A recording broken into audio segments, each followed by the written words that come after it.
Hello, I'm Motor PD Jongwon Ju. In this video, we're going to take a drive in the Tasman, Kia's first ever traditional pickup truck. The Tasman was developed to target not just the domestic market, but the global pickup truck market as well. It is a differentiated model that upholds the essential qualities of a pickup truck while enhancing comfort in the rear passenger area. To achieve this, feedback was gathered from pickup truck users in the US and Australia, and driving tests were conducted in harsh environments like Sweden and the Middle East. So let's find out together what makes Kia's first pickup truck, the Tasman, so appealing. Alright, the vehicle I'm currently driving is the X Pro trim, and first we're going to tackle the off-road course. Alright, I've now switched into 4-low and engaged the rear differential lock as well. The terrain mode has been configured to mud, and by swiping across the off-road page, you'll find that the ground view camera has also been successfully engaged and is now active. Now onto the roll item from here, in cases where the car is lifted, obstructing your view. You can check it in real time, just use the ground view monitor like this.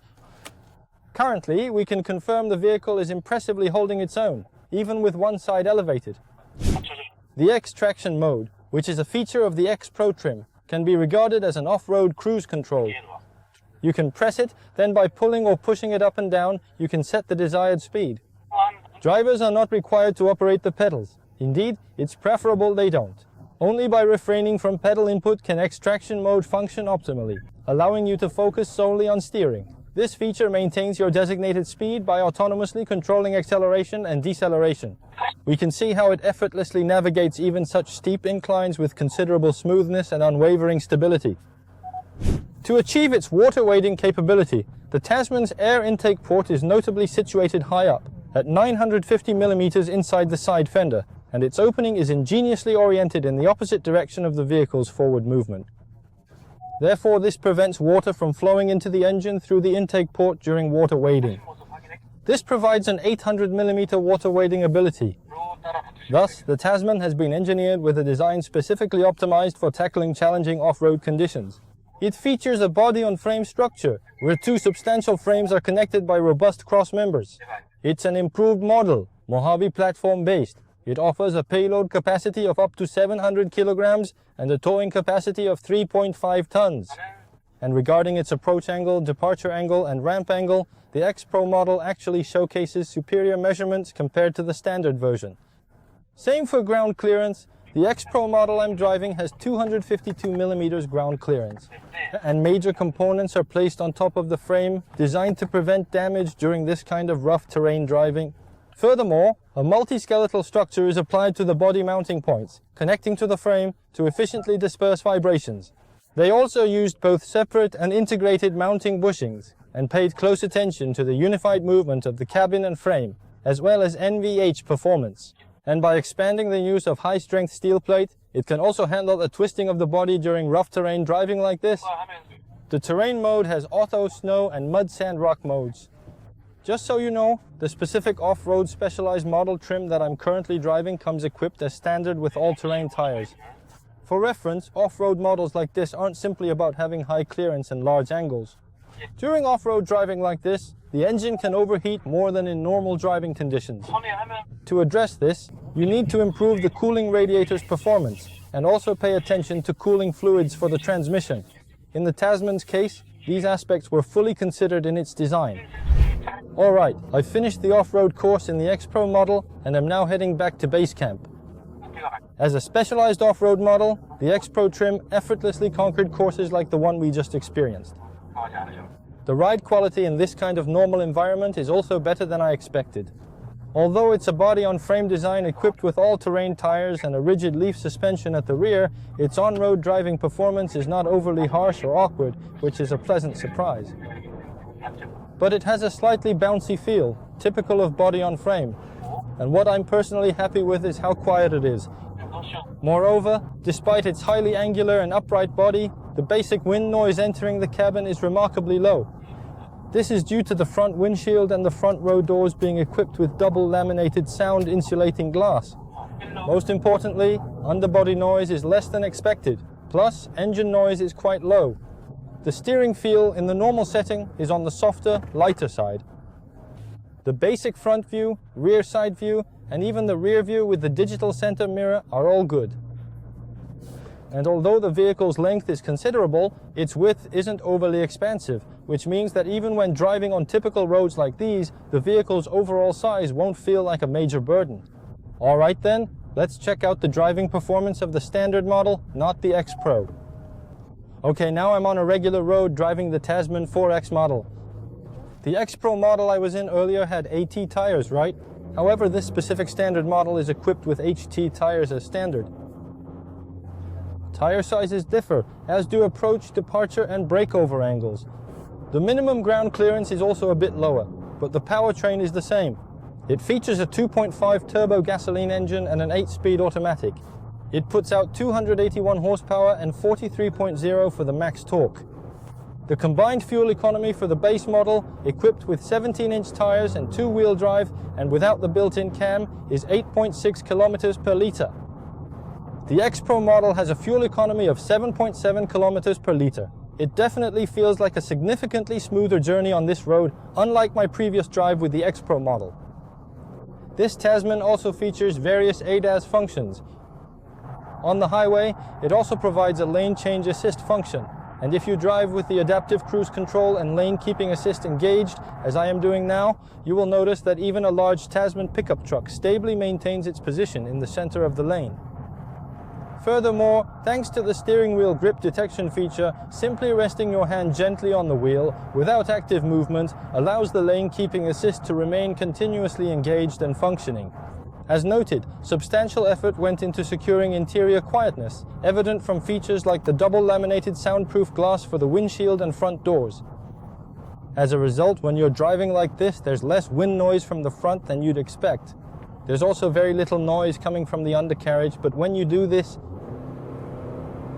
and when you accelerate, the engine noises comparatively. It can be heard quite loudly. The driving modes available are Eco, Normal, Sport, and My Drive. I'm in Normal mode right now. As for terrain mode, it has Auto, Snow, and Mud, but no Rock mode.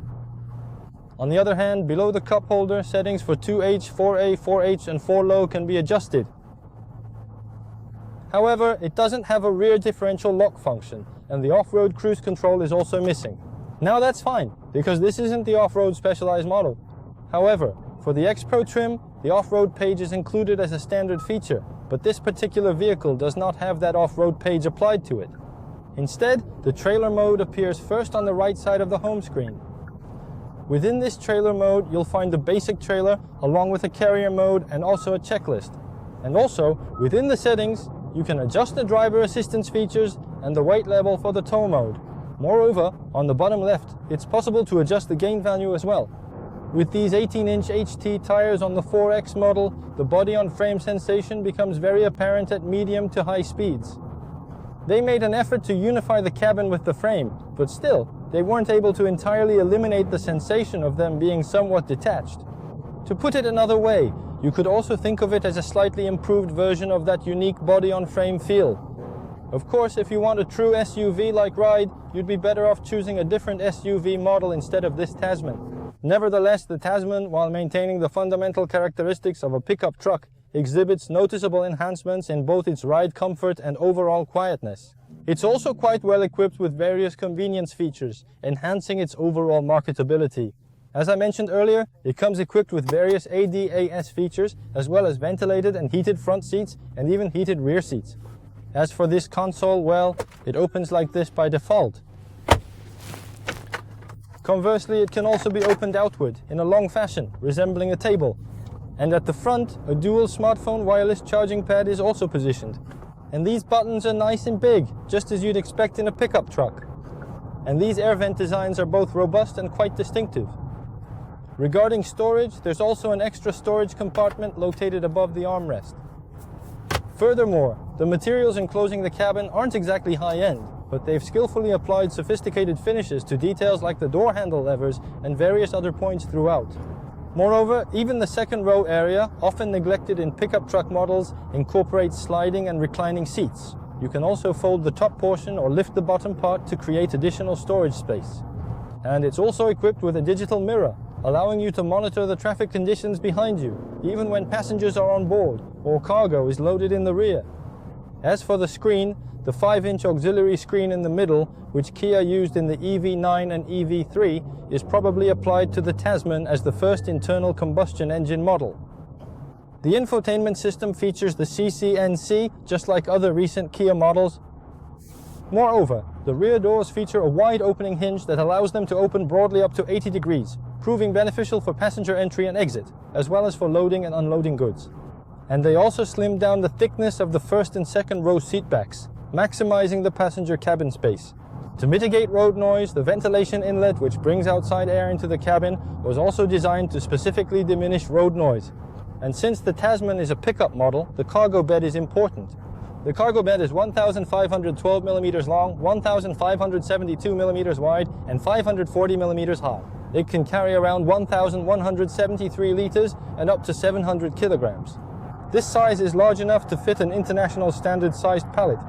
Additionally, the bed features divider mounting grooves, side lighting, secure tie-down hooks, a cargo rail system with integrated cleats, and a convenient 220-volt inverter. In too high, power is sent only to the rear wheels to help you drive as efficiently as possible. You can see that even when accelerating, the power is only distributed to the rear wheels. In 4 Auto, the vehicle assesses the driving conditions and automatically distributes power. And as I mentioned earlier, Kia put a lot of effort into the Tasman's trailer towing capabilities. They've enhanced the cooling performance to handle the engine load during towing. They say they've also boosted the engine's cooling performance by increasing the radiator size and the fan's diameter and output. And an air-cooled oil cooler has been fitted to cool the transmission oil. It also has a tow mode that adjusts the shift pattern based on the towing weight. The trailer brake control is actually a first for KIA. It also includes a trailer stability assist function to prevent the trailer from swaying side to side. The Tasman's front suspension is a double wishbone type. The rear is a rigid axle leaf spring. The shock absorbers are equipped with a frequency selective valve and urethane stoppers. They also dedicated considerable effort to reducing noise, for example, by applying wind noise seal strips to mitigate sound from the passenger cabin and cargo bed. Personally, one of the most appealing aspects of the Tasman for me is its design. It boasts a rugged yet refined design, plus it cleverly integrates pickup-specific conveniences throughout. For sound, it uses a Harman Kardon premium sound system. It is equipped with 8 speakers. Although not truly high-end, it still provides a rather impressive and satisfying sound experience.